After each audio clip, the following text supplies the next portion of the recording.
Guys and girls, it's time for game number 2 of day number 2. My name is Sotul. I am joined by Derek Smooth Jazz Brown. And it's the moment, Derek, we've all been waiting for. It's hashtag YoCab time. It is indeed. It's the day of the year of killing all day. Potentially his hour to prove himself. Yeah, well, without much further ado, let's meet the man of the moment himself. We are about to find out if this is his year.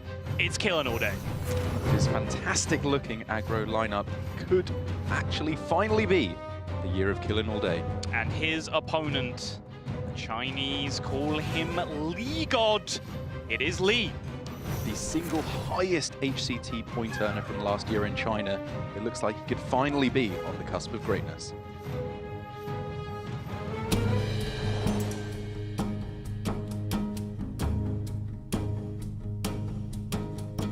It's a pretty close matchup, honestly, versus Lee. killinallday 其实之前对他不太了解吧，然后不过这2天都是跟他一起坐车来的场馆，然后感觉还是一个蛮友善的人吧。卡组的话，我觉得肯定是我优势。应该说，我打另外15个人，我都认为我是优势。Tank is just too much, and killinallday so close but so far for 2017, not messing around on 2018. My decks can definitely sweep his Shutterwalk Shaman because I have a pretty aggressive lineup, but if he gets one with the Shutterwalk Shaman, it will definitely be close. Shutterwalk Shaman's a very versatile deck, so if there's any deck that could get a win when it's not supposed to, it's that one. 我认为是术士、德鲁伊和萨满是必带的，然后第4个职业再从深海里选一个。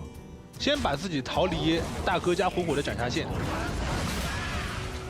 I mean, I don't want to be that guy, but I think it is me who has the highest chance. I definitely have the best lineup versus my group out of anyone. 我从来没有觉得自己与众不同，我只是尽量少犯错误吧。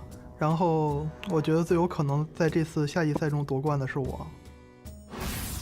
Up next, Lee versus killinallday.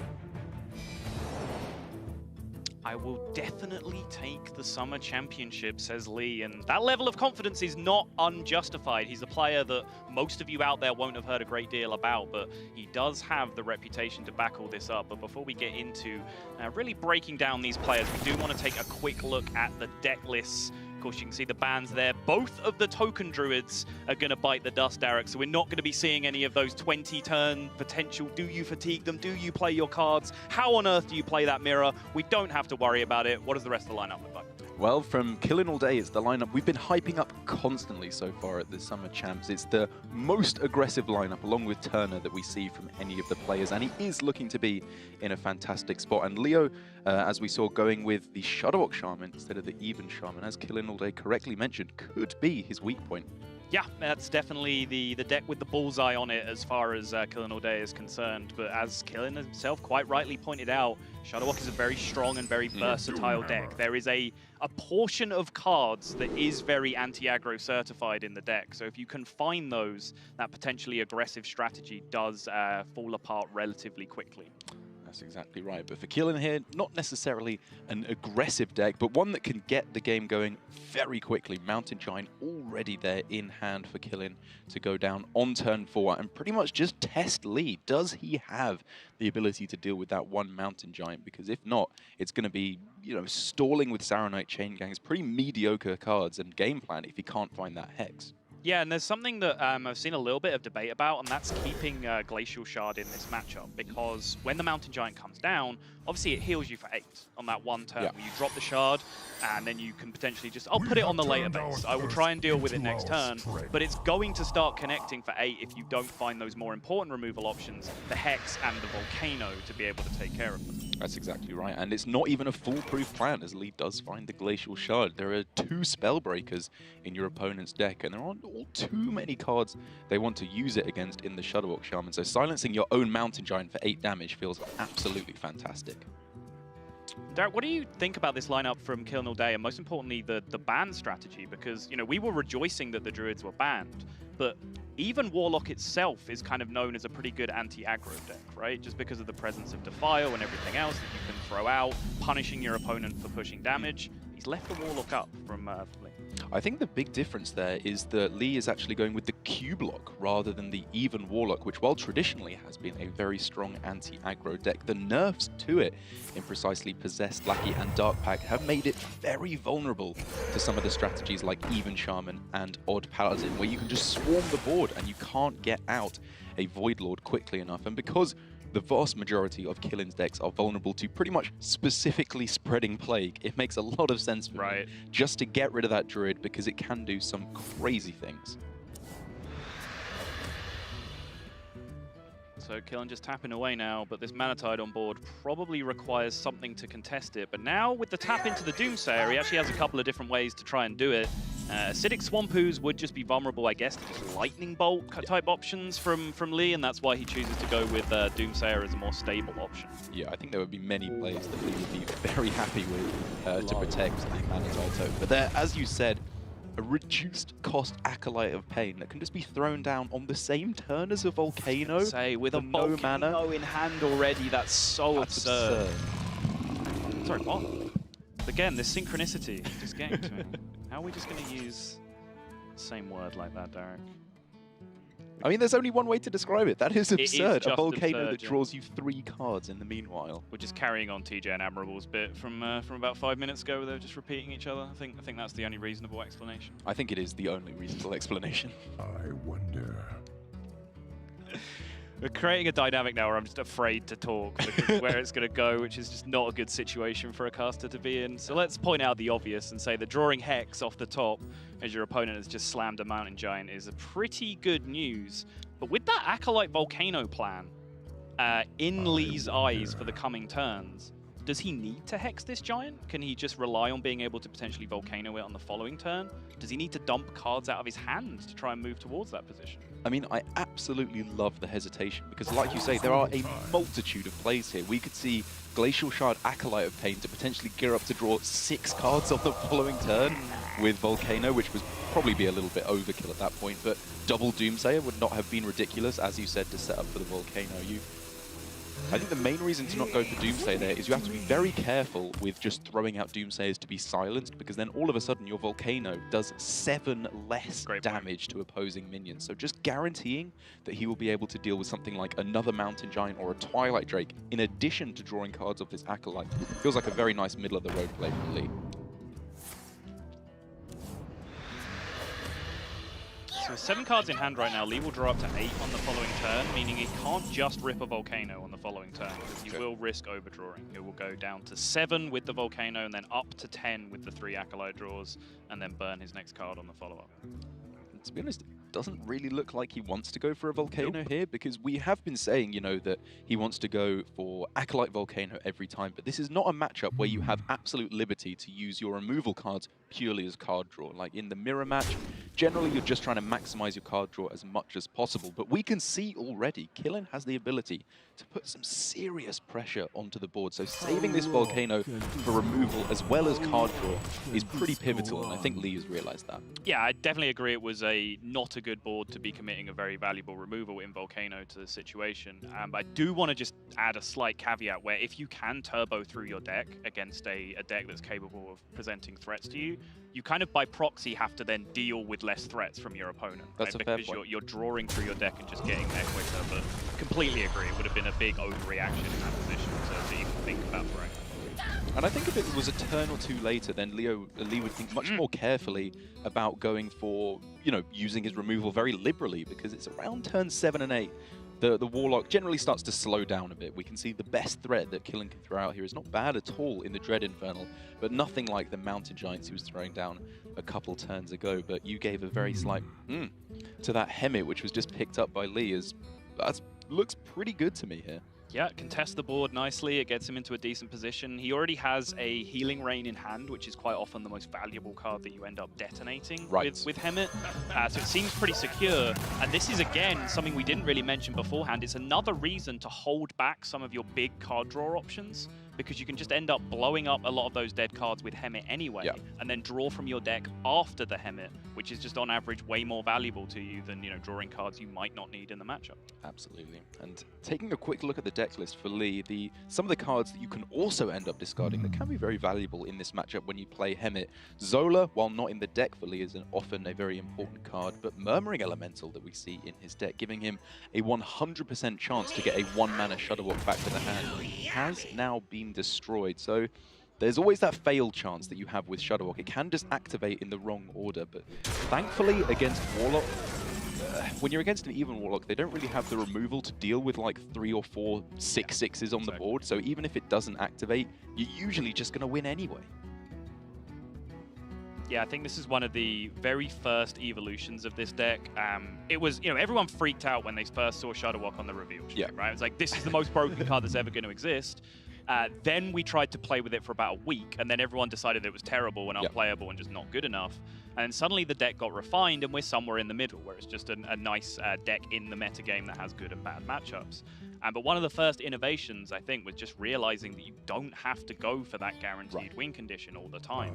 And there's certain matchups, this one included, where the failure rate, as people call it, isn't really a failure. Like 9 mana, play 3 6/6s and do a bunch of auxiliary stuff as well is not a failure by any definition of the word. And I think people realized as well, when you get more creative with the deck, you can optimize your chance of getting that 1-mana Shudderwock back to your hand so much of the time by going for plays like, for 10 mana, Saronite Chain Gang directly into Grumble. Things like that, where if you play creatively with the deck, as Killing said, very versatile deck. If played correctly, can give you a huge amount of extra ways to get the job done. Yeah, look at this. Kind of a catch-22 situation created for killinallday. Killin wants to keep initiative, therefore he wants to kill the Doomsayer. Lee saying, hey, if you do that, if you're going to kill that Doomsayer, I'm going to keep this Acolyte of Pain on the board. And I'm willing to take the flip side of that argument. I'm willing to sacrifice my Acolyte of Pain with only 6 cards left in deck anyway, if you're going to just give up the board and let it detonate. Yeah, that's fair. I'm taking a second It's look a at this weird looking play, it's right? It's really weird. Yeah, it definitely takes a little while to get used to, but I mean, like you said, it's good in either way for Leaoh, but at the same time, he's kind of sacrificing a little bit of the effectiveness either way, because he is, at maximum, only really going to be getting 1 draw out of this Acolyte, because either the Geist would attack into it, or something like a Hellfire would come down to deal with it nice and effectively. But even so, 1 draw off an Acolyte of Pain is really not all that bad. Yeah, he doesn't really want 3, right? He's not in any great rush with this few cards left in his deck.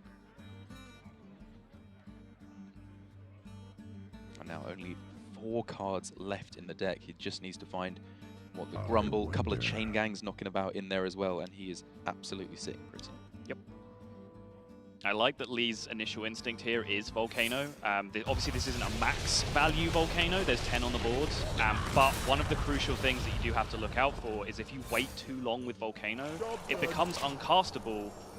A, because your opponent can load more than 15 on the board, but B, and this happens much more often, you get in a position where you always want to Shudderwock next turn.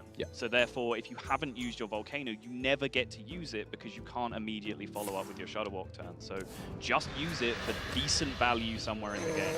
I completely agree, especially as with a Grumble off the top at some point as well, Leaoh still has some pretty cool tricks he can play. Something like Shard, Grumble, Shard to freeze his opponent's board.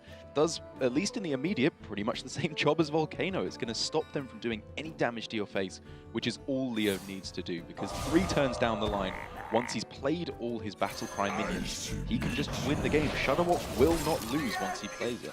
And I believe on top of all of that, his remaining cards right now are Saronite Grumble and the other Volcano as well. So he still has 1 to spare in his deck, if I've kept track of things correctly. Well, in his deck, I think he's already played 1 Saronite. I think it's Hagatha he's got knocking about in the deck. Yeah, okay. Which, I mean, probably won't even get played this game, because if you, like we said, the fail state of Shudderwock, where you don't bounce any back to your hand and you get 3 6/6s left on the board, becomes an awful lot worse if the Hagatha Battlecry triggers afterwards and they can just Hellfire away all your Shudderwocks. That's the position in which you're losing. So I'd be very unsurprised to see Leaoh just not playing it at all this game. So now if you're killinallday, this is getting really sketchy, because with this Doomsayer in play, you need to find some way of making a heavy enough initiative play that Lee can't just freely do everything that he needs to do, right? Because he still has a lot of stuff to do. 2 life drinkers in hand, a Saronite in hand, Grumble still in his deck. He needs a number of turns. But if you just give him a free turn under no pressure to just spend 10 mana on playing stuff that he needs to play, that's going to help him out enormously.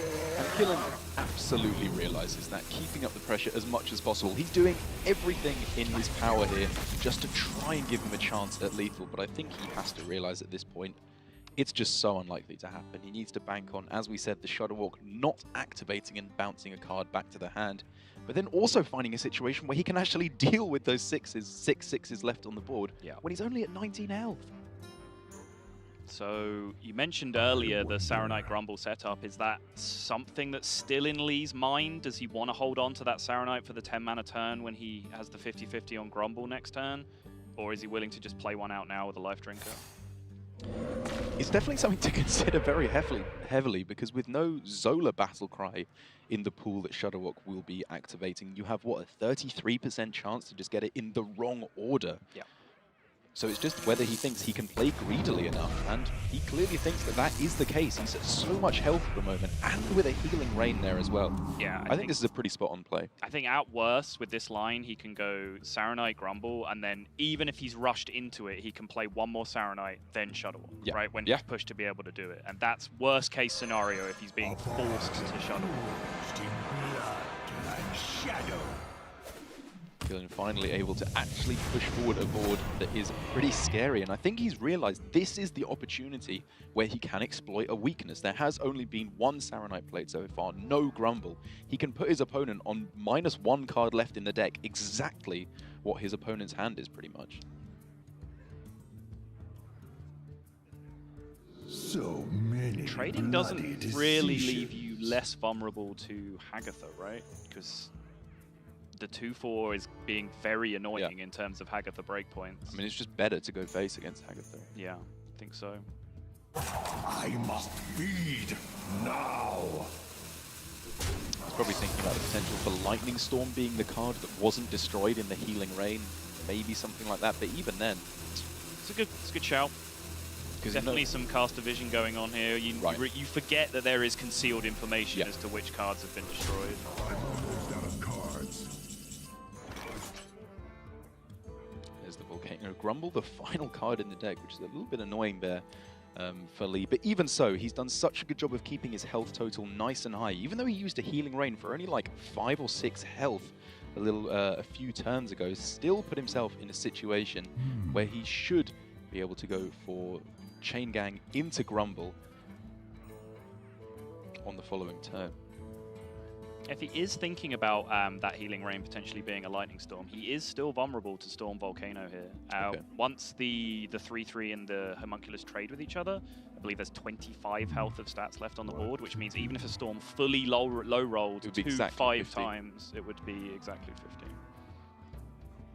But that is then a huge overload turn for the opponent, where they can't really do anything on the follow-up. They can play raw Grumble on the follow-up if they really want to. And this is a situation where Lee has to make a play that he honestly doesn't really want to. This is, I guess, the best he can do on this turn, try and set up for a Volcano. But Killen has a very, very nice way of counteracting that with just double Shroomburrow.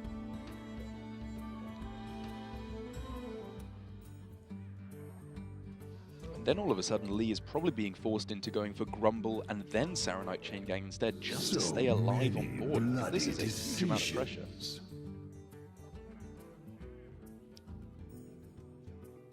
It is. Even then, like, you're so scared of Hellfire even at that point, right? Just smashing through. Might even end up like Grumble Healing Raining, but then you have no gas in your Shudderwalk whatsoever at that point. It's just a 50% chance for it to go the right way, which feels absolutely awful. Because then the worst state scenarios, you only have 2 6/6s on the board, at which point you definitely lose. Bubblies and Yummies. Lee is in a bad spot. Last card is the Grumble. Worth pointing out as well that the Witch's Brew that Hagatha can get going could give him something to pull this back. Maybe another Healing Rain, a Lightning Storm to go with the Volcano on a following turn. But in the immediate, he has to find a way to survive. And at the moment, it doesn't really look like it's there. Healing Rain Chain Gang? That sucks. He'd go up to 22, and there's, what, 10, 14, 18? Yeah, there's 22 on board. You Hellfire through the taunts, the 4-1 dies, nothing else dies, he's still dead. So if he just plays Shudderwalk here, there's no situation in which he wins, because he'd get 2 freezes. 2 shards, a 3 damage AoE. Wow. He would heal for 6 in the process as well. But, I mean, where's his win condition from this point? So one of his Shudderwalks lives from this point, and then he grumbles it? That seems unlikely, but yeah, every play he had available to him that turn seemed very unlikely to end up as a win. But one turn I really want to pull back on that game. I don't know if you agreed, that was that turn I was talking about it. killinallday's need to have an aggressive turn, and he cleared Doomsayer in kind of a unique way with the Defile so he could develop another Drake alongside it. And from there, he was just like aggressive for the entire rest of the game. Absolutely. Always realizing what his win condition was, because you cannot go for any kind of a fatigue scenario against Shudderwalk. And as well, it seems silly to say playing Gul'dan was the perfect play, but it was just the right time to find it where he knew, because he had pretty perfect information about his opponent's hand that at some point he was going to have to make a play that was very undefensive to activate his combo. Yep, well, as we mentioned, killinallday has a somewhat unique lineup for this tournament, clearly has his own opinions on how this metagame will play out. So why don't we hear from the players exactly what their thoughts on the metagame are.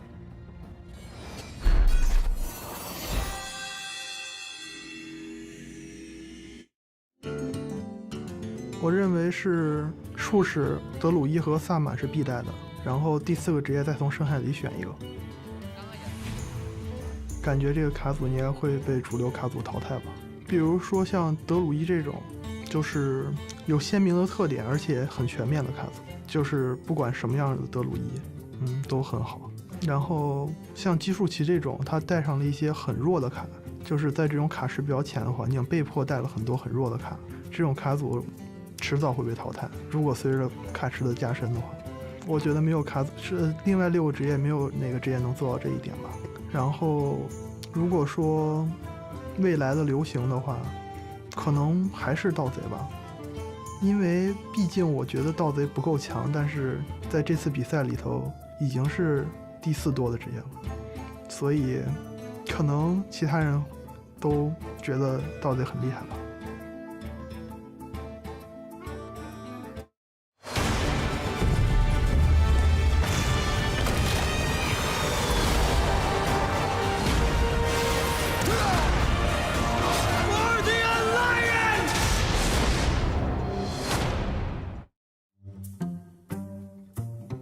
I'm killinallday, and I'm from Torrance, California.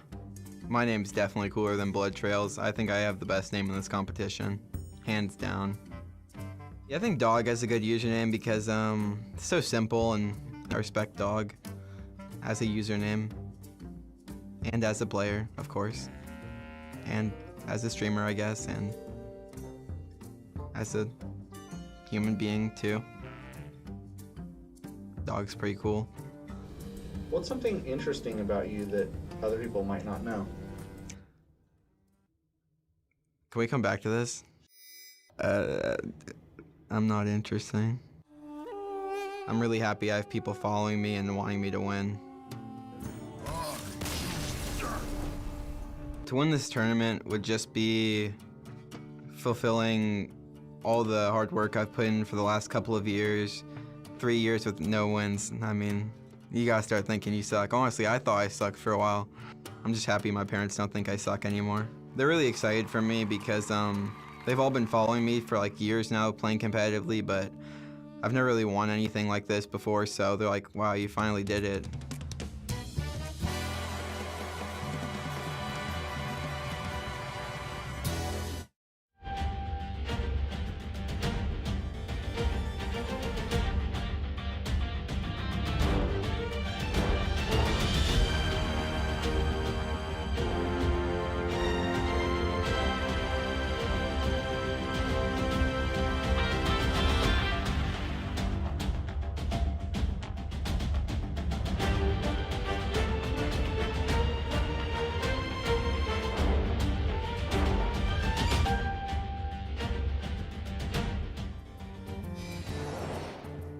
See, I thought killinallday was going to talk about his read on the meta, but he just talked about his read on the name and general dog meta, essentially, from what we heard there.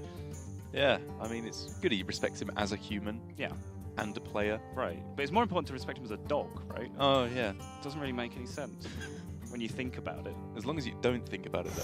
That's the line. Perfect sense. Admirable taught me that a very, very long time ago, but yeah, killinallday couldn't tell you an interesting fact about himself. I can tell you an interesting fact about killinallday. You will have been told in the region of 12 to 15 times that this man finished 9th twice at playoffs before he qualified through with his, of course, berth to come here to the Summer Championships. That is fake news. Never happened. He finished 9th once and 10th once, which is just nowhere near as impressive. Worlds apart. Yeah. You know what? I'm calling off Yokan. It's cancelled. The year of killinallday can wait until next year. That is just not good enough. His parents are back to being disappointed in him now. Yeah. Oh, wait, I've just got a text. Oh, TJ's fired me. Oh. No, that was sweet. Same. Odd Paladin Derek. First time, I believe, we're seeing this in the tournament. Maybe even so for Even Shaman as well. Where do we stand? We are starting to see some of the aggro decks. Where are they? What are their place in the metagame? And how do you feel about this matchup? Well, any of the above questions are fine. All of them would be ideal. In the last couple of tour stops in Seoul and DreamHack Summer as well, we've seen pretty consistently the aggressive decks doing pretty well because we've reached that tipping point in the meta. We're kind of past it, I would actually argue, where decks have gotten too greedy. They are trying to do the most disgusting thing in the late game that they possibly can, and therefore people like killinallday and Lee here with their odd paladins, even shamans, rush in and just kill them before they can even do those ridiculous late game conditions. So it feels like finally getting to see an odd paladin and an even shaman is it's well overdue, I would argue, at this point. But in terms of this specific matchup, I would have to put killinallday ahead. The even shaman, or any kind of shaman for the past year or so, with evolve shaman we saw last year, and obviously the even shaman now, its job has just been to lock down aggro decks. What it does in the early game is so consistently so good. Nailed it. I'm going to try that route more often. I get to have a break of like 2 minutes without talking. It's fantastic. Just ask me 20 questions in one go. Why has no one tried this before? But yeah, Abusive Sergeant immediately leapt out of me from Lee there in his odd paladin. God, what are you giggling about? You did just say it just leapt out of me. Did I? Yeah. That sounds painful. Take that back immediately. But yeah, obviously we've been seeing Acarus veterans hanging around, but not too many Abusive Sergeants that I'm familiar with anyway. Seems like a reasonable card to have in there, though.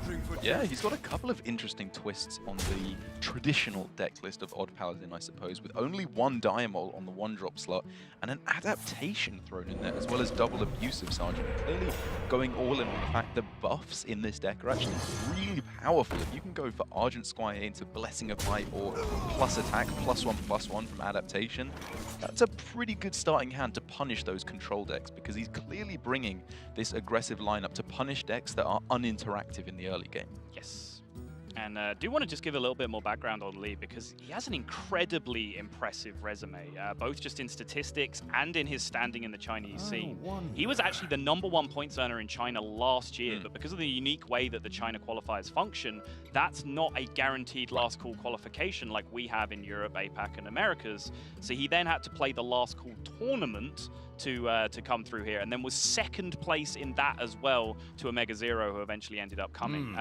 The Chinese scene kind of referred to him as the Chinese Muzzy, just because of the amount of points he gathers, as well as his standing as a player. And I mentioned in his intro, like we have K-God in Europe as a nickname for Kalento. He is known as Lee God in the Chinese scene. So this is a man that has a phenomenal amount of respect, and it's kind of crazy to me that we're only seeing him pop up now on the HCT stage. Absolutely. I had the pleasure of casting him with Cora in the GCWC at the end of last year, where he was on a team with Bizer on his team RNG, who we know from HCT success prior.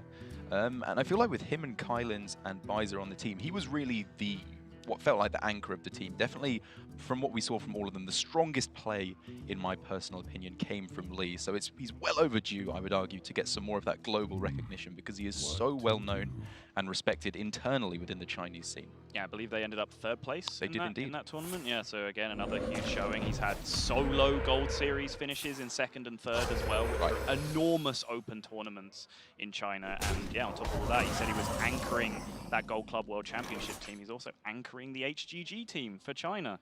Nuts. We could keep going. This man has a ridiculous pile of accolades to his name. What he doesn't have is a ridiculous pile of good options against even Shaman.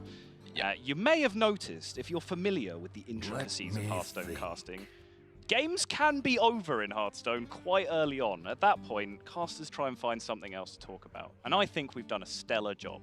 I would agree with you there, Sottle, as Lee has tried his best here, but like I said, the even Shaman, the point of it is just to lock down board as consistently as possible. Merc Spark, Eel, even just the Upmarning Berserker we saw in his deck as a straight up 2-3 stat line is incredibly good against this odd Paladin, and this is the problem with it. I would say with a lot of odd and even decks is the unreactivity on it. You are relying on being ahead on board because you lose so many of your good removal options. We obviously remember from the even Paladin days, a quality Consecrate or a quality Avenging Wrath was a way to lock down the board again, but here for Lee, there is just no way to try and pull this back, really. So I think I like Saronite Chain Gang coming down here over Corpse Taker, just to really maximize the individual amount of bodies that you have in play.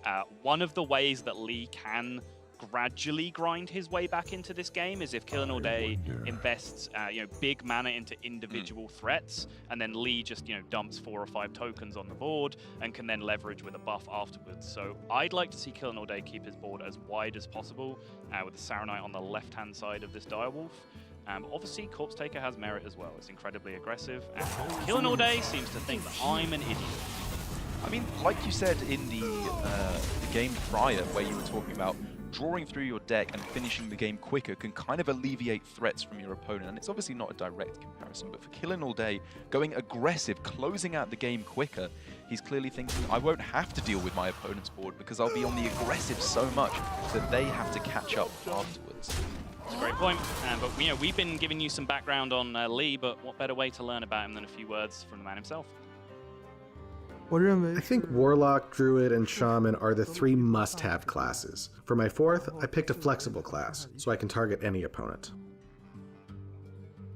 Yeah, I mean, it seems a reasonable stance. I think people will disagree on what the must-have decks in the meta are, but I think everyone agrees that there are some must-have decks in the meta game, depending on what your read are. Killinallday's idea of what a must-have deck is very different from other people's, it seems.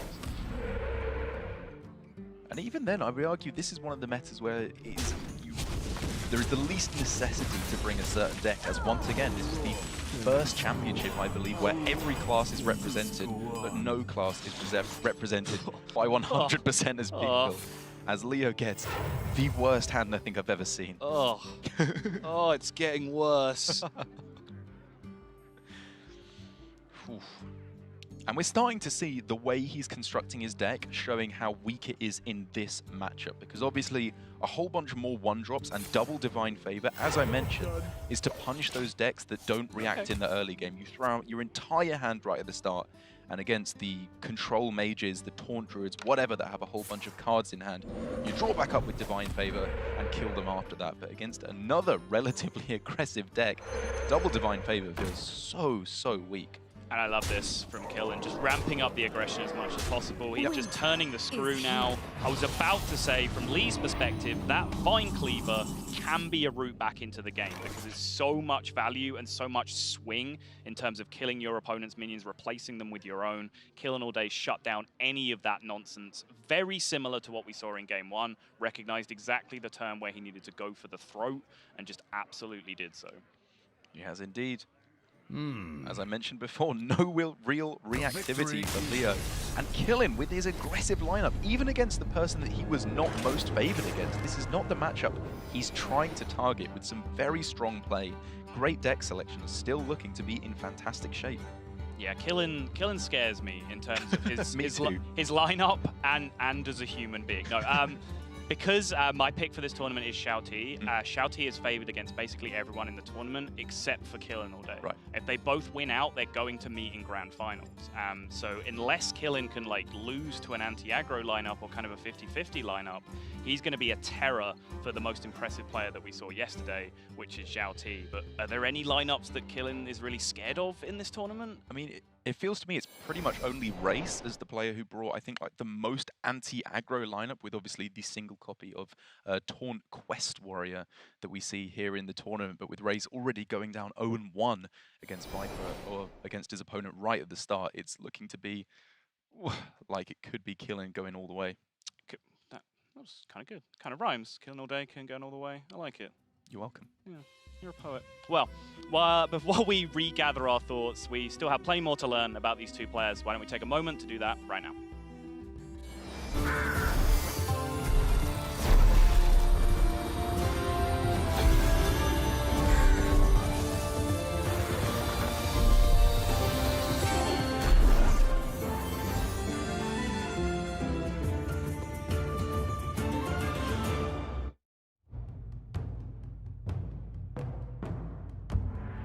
天生的吧。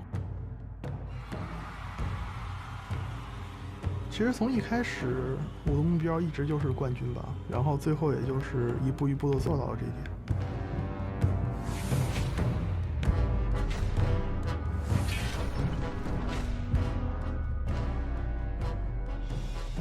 我从来没有觉得自己与众不同，我只是尽量少犯错误吧。然后我觉得最有可能在这次下一赛中夺冠的是我，然后希望和谁在决赛中相遇的话，希望深海羽翼吧，然后我在决赛中击败他。应该说，我打另外15个人，我都认为我是优势。我之前为各种情况都设想过，并没有人，就另外15位选手，并没有人超出我的。因为我带上了我认为最好的4道卡组，之前做的预计范围，所以我理所应当的认为我打他们都是优势。我们当然要超越之前的选手了。那如果超越不了0的话，那不还是0吗？2017 Hearthstone World Champion! This will be, I think, the first APAC Tour stop for Season 2. I am cheering for Stars. 最大改变就是好像突然很多人都在台湾的人都认识。It's a bunch of smart, cool people that you want to hang out with. Gia, you need to tell us where's good. Follow your nose. The way the decks line up, I don't think he ever gets there is the thing. That's it! That's gonna do it! Oh my gosh! Took a little bit of a risk. I'm killinallday, and I'm from Torrance, California.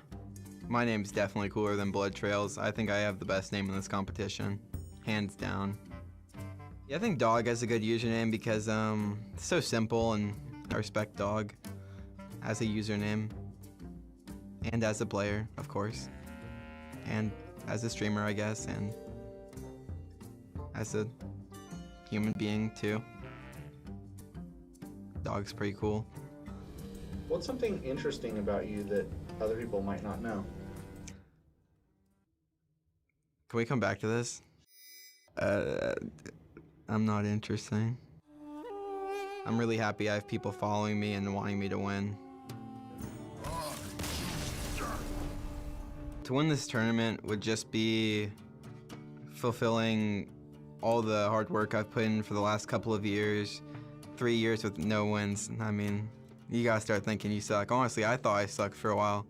I'm just happy my parents don't think I suck anymore. They're really excited for me because they've all been following me for like years now, playing competitively, but I've never really won anything like this before, so they're like, wow, you finally did it.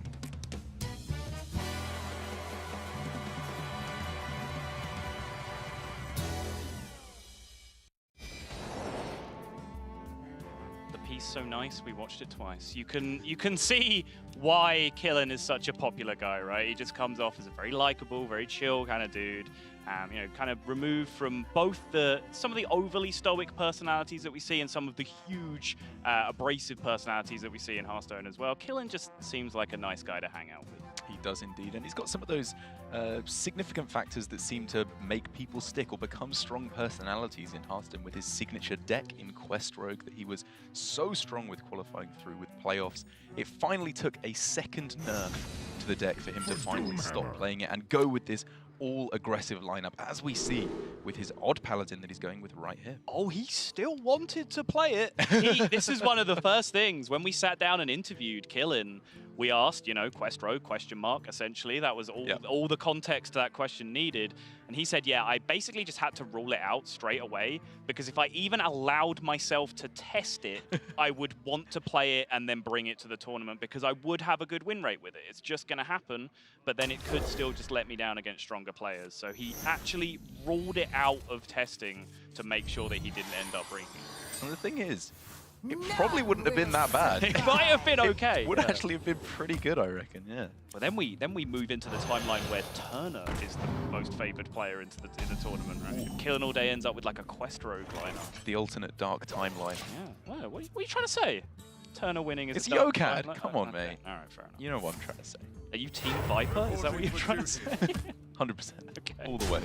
You picked Viper. You're throwing shade at Turner. What is this madness?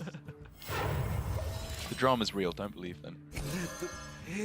As Killin, with his mulligan, already showing what his game plan is, and I think it's perfectly spot on, where in this matchup, or a matchup against any control deck really as the odd paladin, you're just trying to make every board you throw down, even though it may seem incredibly weak and innocuous, a huge threat, because on the following turn, you could hit them with either Level Up or the Fungal Mancer that we see there, or even relatively often a Tarim off of a Stonehill Defender once that comes down. You just want to make them use removal in a way that they really don't want to do yet.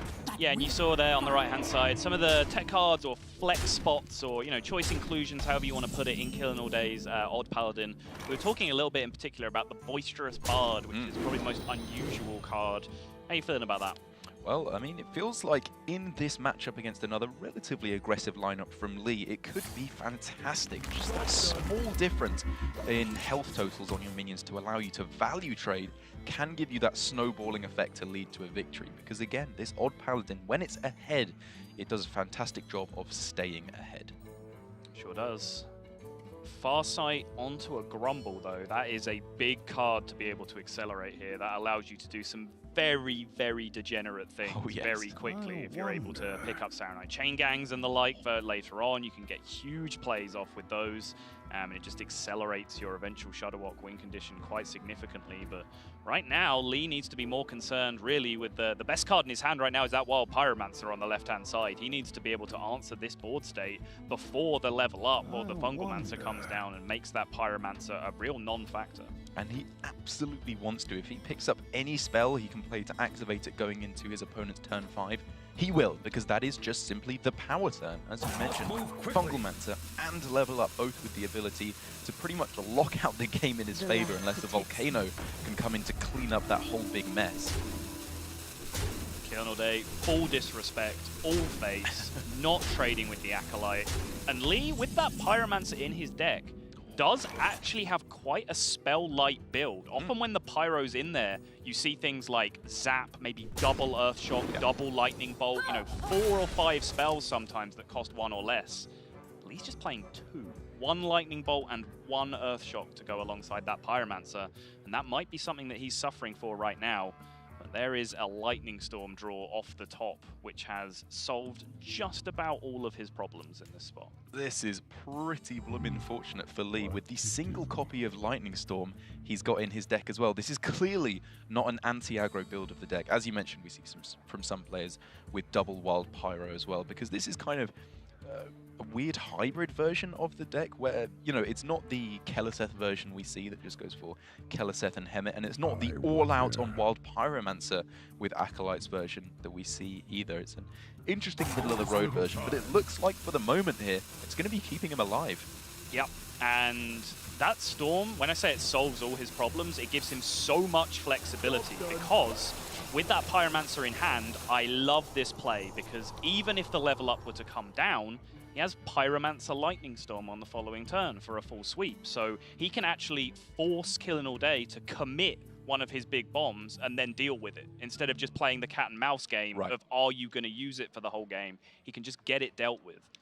But then killinallday has a nice trick up his sleeve. He can just chuckle when his board is entirely cleared, potentially going for what could be a double corridor creeper with a fungal mancer on the following turn as well, just to massively reload the board. His opponent would be overloaded because he knows there are very few ways that his opponent could clear the board here. It's either Volcano or Pyromancer Lightning Storm. But look at the upside he's got here. Of course, huge downside is the massive chunk of damage that he took in the process. But the upside is that this Acolyte gets to farm at the same time as well, picking up another card draw off the initial card draws, then the Healing Rain hits it, and then he's farming again with that Wild Pyromancer activation. It's a risky play for Lee. It's a greedy play. I think it's fair to say that. But it's definitely putting him in a pretty promising looking position here. From his perspective, we can see double Corridor Creeper in hand, though, can really change that equation quite fast. I think the way to go here for Lee is greedy. It's to maximize card draw, because most of the cards in his hand at the moment just don't do much. They are not the cards you want in this matchup. He needs to dig for Saronite Chain Gangs, more removal, the other copy of Volcano perhaps, to keep him alive, because my goodness, is he going to need a way to survive against this? Those are some large gentlemen, Derek. I don't know if you could call pink worms gentlemen. Do you want to try that one out? Derek Large Gentleman Brown? I like that, actually. Okay, alright, nice. What to do? As now the kind of nonsense that you can make occur with Grumble for 3 mana, as you mentioned, has to be running through Lee's brain. With the Overload here, he's probably not quite considering it yet. But he has to be thinking about stuff like, can I make the Saronite Chain Gang stick on the board? Because if he can, being able to play 2 of them again for 4 Saronite Chain Gangs on the board would be a great way to just lock out this game in his favor, because his opponent, very low on cards, only 1 Divine Favor in the deck. If Lee can overcome this final hurdle, he should be in a fantastic spot, but he just doesn't know how to do it. Yeah, I feel like this might be the point where enough greed is enough. And yeah, I think the obvious play of just 4 mana Saronite with 4 mana just ends up being the best, because all he really wants to be doing right now is softening up this high health board, so he can potentially get another clear with Volcano, and then theoretically that buys him enough time to where he can start thinking about his own win condition after that. Sunwalker, as the only minion with actually any attack at all that was given to killinallday, feels to me like it has to be the option, because with this many cards drawn, he has to be afraid of a Volcano. But then maybe by the same metric, he has to be afraid of a Hex, and putting all his mana in 1 decent-sized minion is just worth than going for the much cheaper Wax Elemental. Counterpoint, call me crazy. Unpowered Steambot puts 9 health on the board for 4 mana. As a, what, an umbrella for Volcano? Exactly, yeah. Okay. For an umbrella against Volcano. That's stolen, by the way. I'm using that every time now, forever. I think he's going for kind of a middle-of-the-road play here, where he is adding, 3 more health onto the board for Volcano, and the Blessing of Might is able to go down on it if it survives. And then after that, he just has to weather the storm of Volcano here. And looking at it, he's got enough health for something to survive, and it will very likely be a Corridor Creeper. Exactly. Right? Yeah, and I think that is probably the biggest counter-argument to that to the unpowered Steambot line, is if you put a 0-9 on the board, yes, it adds 9 health to the pool, but then when your opponent rips Volcano, it survives. The thing that's going to live is your 0-9. Yeah, that's right. It's just, so statistically likely. Both Neil and I are having a war of stubbornness right now, because neither of us wants to actually do the math so we can actually pinpoint it. We're waiting for the other one to do it so we can steal it. Yeah. I'm telling you, I'm not going to break first. Neil's going to do it right now, as I've said that. He's going to be listening, and he's going to open Excel, he's going to bash it out. I guarantee you, he's not. No, it's not. It's absolutely not.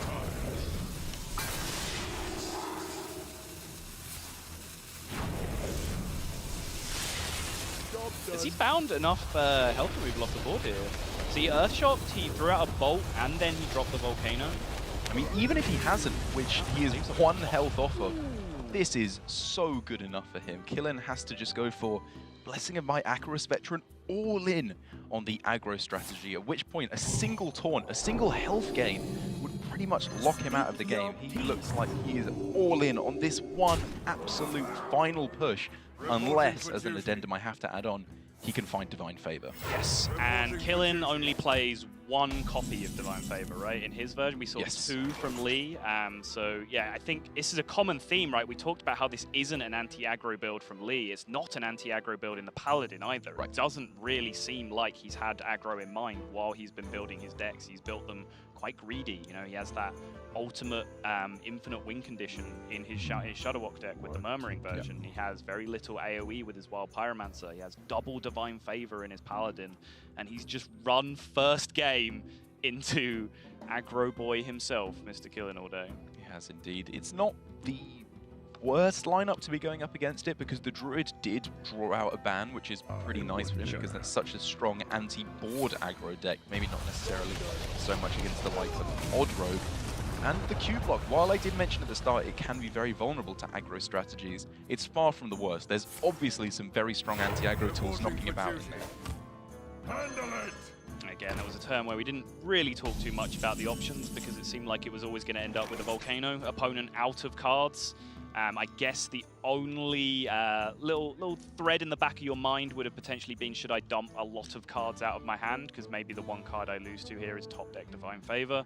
But then it just seems like clearing your opponent's potential last board ever with Volcano just seemed fairly wise. So again, a lot of options, a very versatile deck, again being shown here by Lee with the option to try and set up a Doomsayer for a clear board on the following turn, or at the very least gaining him 7 health. But I think what I like a little bit more is this play with going for what I imagine is going to be the Grumble, where he could even play the Murmuring Elemental first if he wanted to get it back in hand, to set up, as we keep talking about, for that 100% Shudderwock activation. Looks like that is what's going to happen. I wonder for a second if he might go the Life Drinker route. He could still, you know, Life Drinker and Doomsayer here with that Glacial Shard to try and get that free turn on the follow-up, but looks like for now he is committing to that Grumble. And even this play at this point still doesn't rule out it being a Doomsayer turn, right? He can still just replay Glacial Shard and go Doomsayer at the end, which, yeah, looks like it's going to be the eventual play. So now he's got his Grumble in the bank, and he's going to potentially, or most likely, have a free board on the follow-up. And oh, wow. Played for and got. Absolutely, or I should say outside of Divine Favor, the best card that Killin had left in him there, with obviously a Leroy Jenkins left in the deck as well. He has got out for lethal at this point until Lee can go for some kind of a major healing option, which he actually has with Murmuring Elemental into Life Drinker, a 6 health swing. Has to feel pretty good.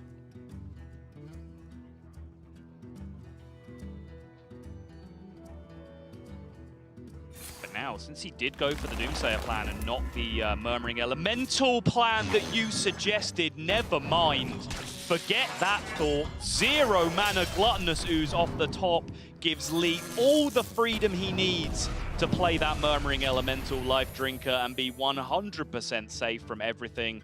Looks like killinallday is going to have to wait just a little bit longer to get over the line in this one, because his Maul is just giving his little nugs torn. I hate that you made me laugh at that. I didn't want to laugh at that. But yes, speaking of good top decks compared to terrible top decks, Killin gets just about the worst that you could expect there. But in terms of good top decks, there's really not much he even has left, as Lee now realizing it doesn't matter what order his Shudderwock activates in at this point. It's just a big enough board, gaining him enough health. If anything sticks here, or he gets another Shudderwock back to hand, he will simply be winning this game. Yeah, just for BM. killinallday draws the weapon, terrible draw, it rolls the lowest possible, and then Lee just has a Gluttonous Ooze inside his Shudderwock anyway to destroy it for the final nail in the coffin. The game was well and truly over before that point anyway.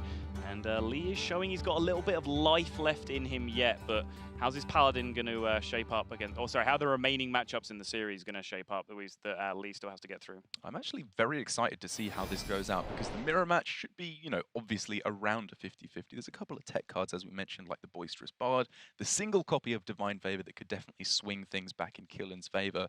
But against the Q block in particular, I think that's going to be a very interesting matchup, because I hear a lot of whispers whisperings amongst the pros that it's just not that good of a matchup anymore for the Q block. It can only be so bad when you have Defile and Doomsayer knocking about, but if you're keeping cards like Level Up or Fungal Mancer right off the mulligan, as we saw Killin doing, he could very much punish those control decks like the Q block.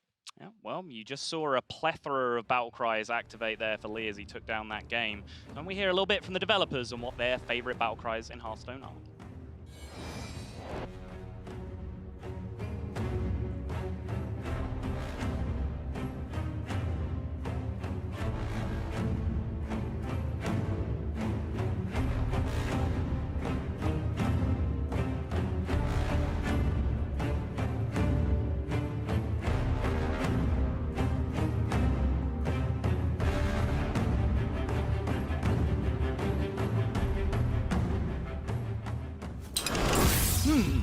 With the developers.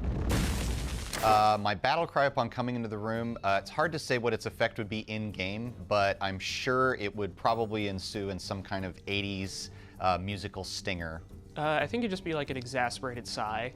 Honestly, it'd probably be a laugh, because I just laugh all the time in any situation, and sometimes inappropriately. I'm very tired in the mornings, and I always have meetings in the mornings, so I just kind of like sit down like...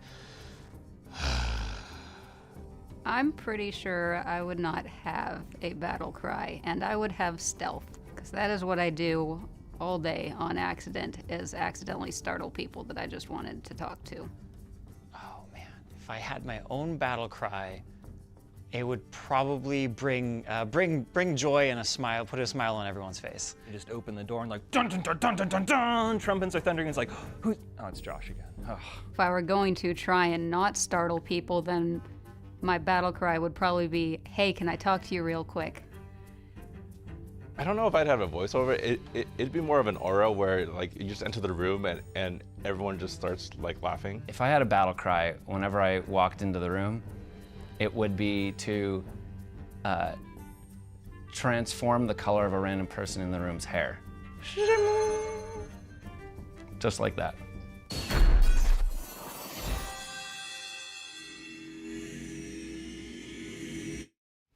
We have forgotten what makes us strong.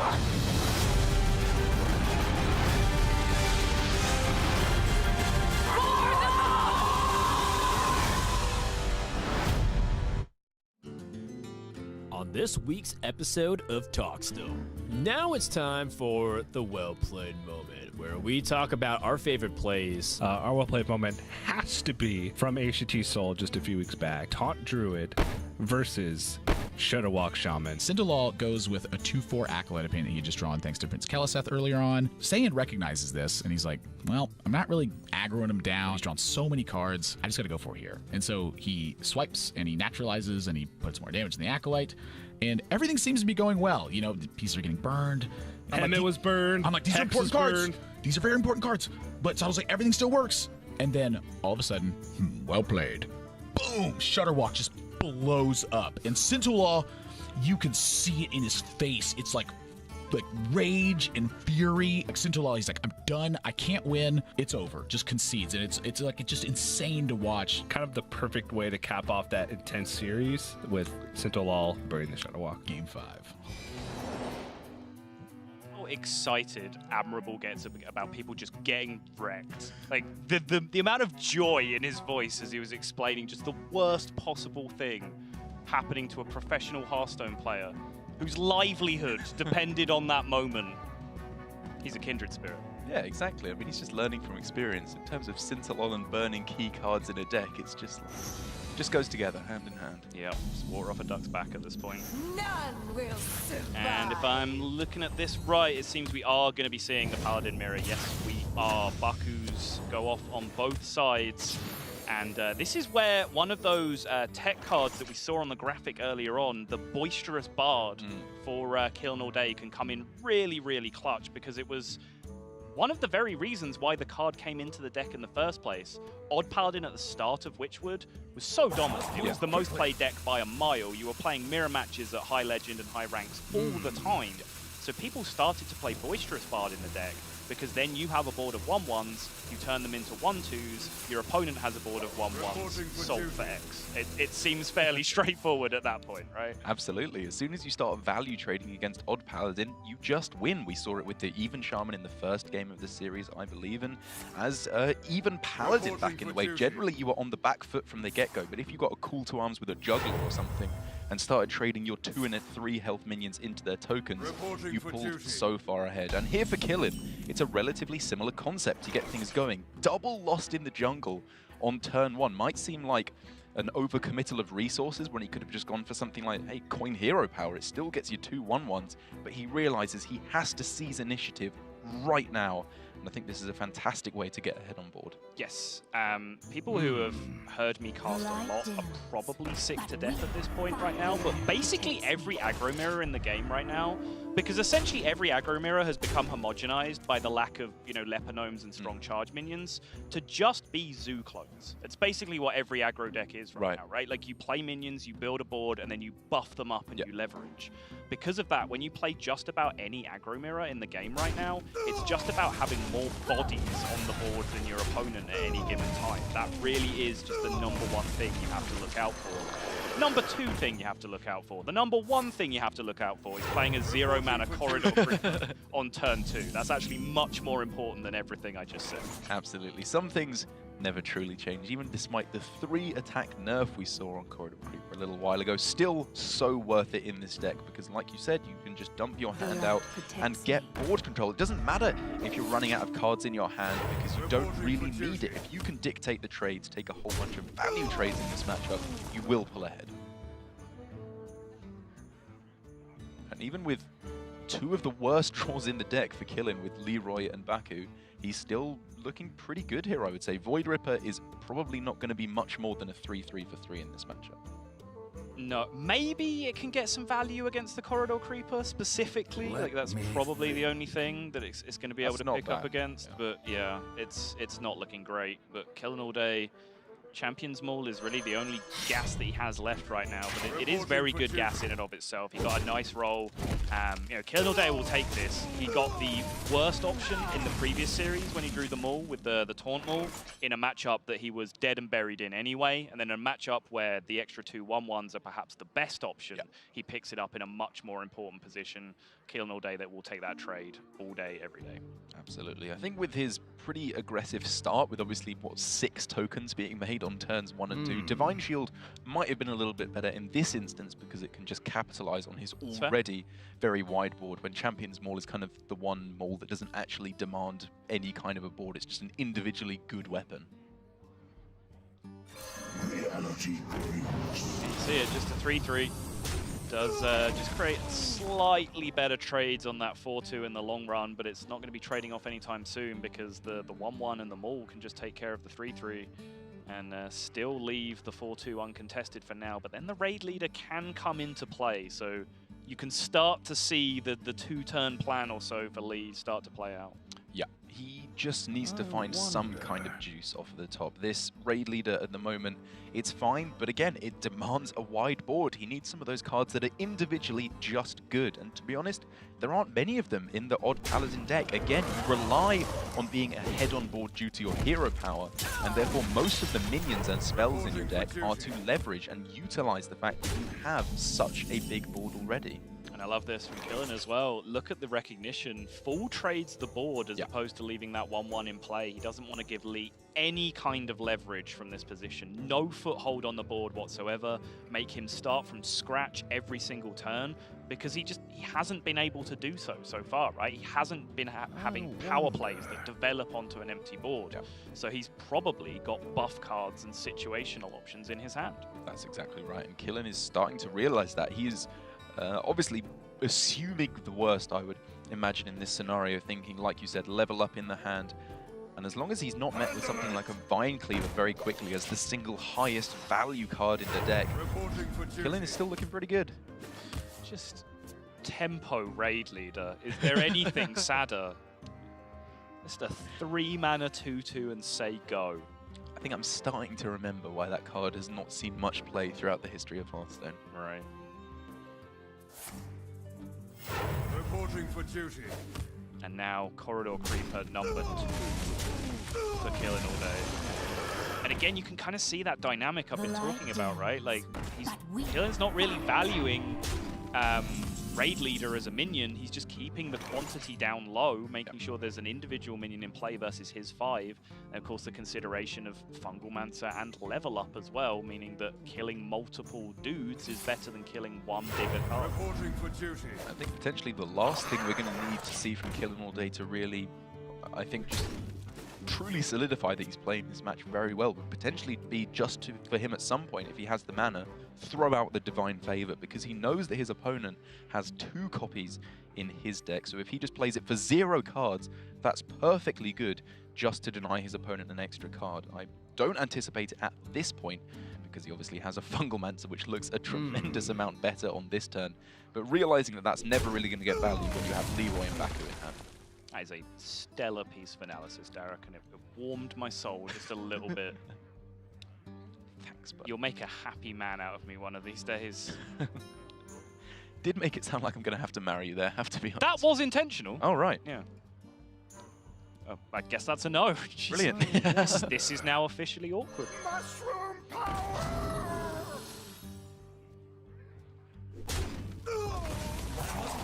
Yeah. Are you familiar with the game of Silence Chicken? I'm so bad at it. Have you met me? I'm so... I'm too English and uncomfortable in my own skin. I can't play. Reporting for duty. That Fungal Mancer draw from Killing All Day, though. Oh. Sorry, was it that Fungal Mancer draw from Killing All Day? Pick one. I don't mind. Either one looking absolutely fantastic for Killing. It's just the point, as I've mentioned so many times, where Odd Paladin cannot come back from a board which it has this much deficit against. And Killing looking to me, as was prophesized many moons ago, that this might in fact be his series. Yep. This is over, ladies and gentlemen. Chalk this one up. Start the celebrations already, because Lee is not coming back from this position. Killing All Day is just going through the motions. He's, you know, over trading, if you want to look at it that way, because as you mentioned, there is no way you lose to an Odd Paladin that has no minions on board. They just have no form of leverage. But Lee is going to struggle through this next 1 to 2 turns, but he's not going to find a way out of this game. And I would be somewhat surprised if he even chooses to continue. He does not, and so far, the prophecy is looking strong. The year of Killing All Day is looking like it may come to fruition after all. This is only step 1 for our hero, but it's very handily passed.